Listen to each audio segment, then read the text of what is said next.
Material is stored in the form of DNA in most organisms. In humans, the nucleus of each cell contains over 3 × 10⁹ base pairs of DNA, distributed over 23 pairs of chromosomes. Each cell has 2 copies of this genetic material. This collectively is known as the human genome. The human genome contains about 30,000 genes, each of which codes for certain proteins. Although thousands of genes in the human DNA code for proteins, large stretches of DNA in the human genome are transcribed, but they do not code for proteins. These regions are known as introns, and they make up about 95% of the genome. Some of this non-coding DNA controls gene expression, but the purpose of much of it is not yet understood. This is a fascinating subject that is certain to advance rapidly over the next few years. So we know that all the information of the human genome is coded in the DNA in genes in the form of nucleotide base pairs. How this coded information is used to produce functional products like proteins is known as gene expression, and it essentially consists of 2 important steps. The first involves copying of the coded information in DNA to a RNA molecule, which takes place inside the nucleus of the cell, and this is known as transcription. This RNA molecule then leaves the nucleus, and the information of this RNA molecule is used to produce functional gene products like proteins, and this step is known as translation. In this video, we will take a brief look on the process of transcription. Make sure to subscribe for upcoming video on translation. You can also take a look at our previous videos on DNA structure and DNA replication. Links are in the description below.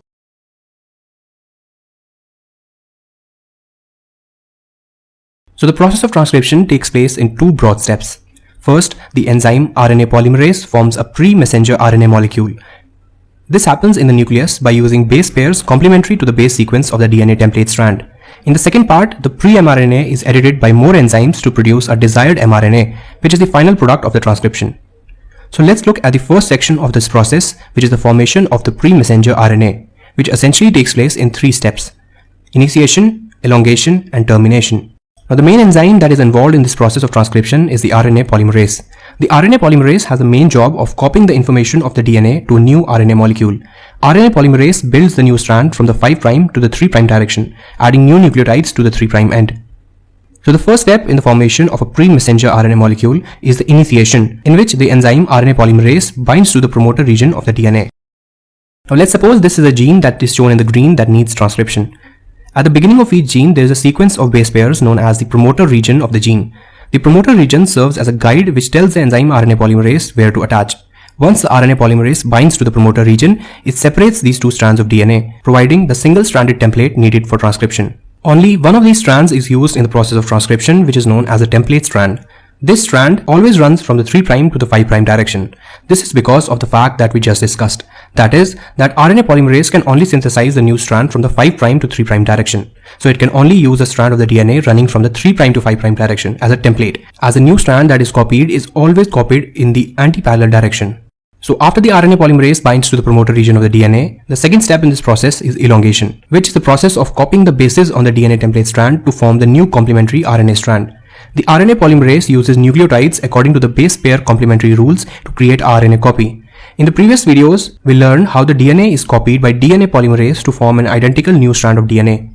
In that case, the DNA polymerase added the base thymine when the template strand had the base adenine, and it added the base cytosine when the template strand showed the base guanine, and vice versa. But in case of transcription, the RNA molecule that is produced contains the base uracil instead of thymine, so there are no T's in the base pair sequence of RNA. Whenever the RNA polymerase detects the base adenine in the template strand, it adds uracil in the forming RNA strand. So this is how the enzyme RNA polymerase adds new base pairs in the 3' end of the growing RNA chain, and this is known as elongation. The next step is termination. So just like we had a sequence of gene known as the promoter region which signaled the enzyme where to start, we have regions of the gene that basically signal the enzyme where to stop. These signals are known as terminators, and the signal that the RNA transcript is now complete. Once the RNA polymerase reads and transcribes the terminator regions, the newly formed RNA transcript is released from the transcription complex. So this was the first section of this process in which the DNA is used to produce RNA molecule.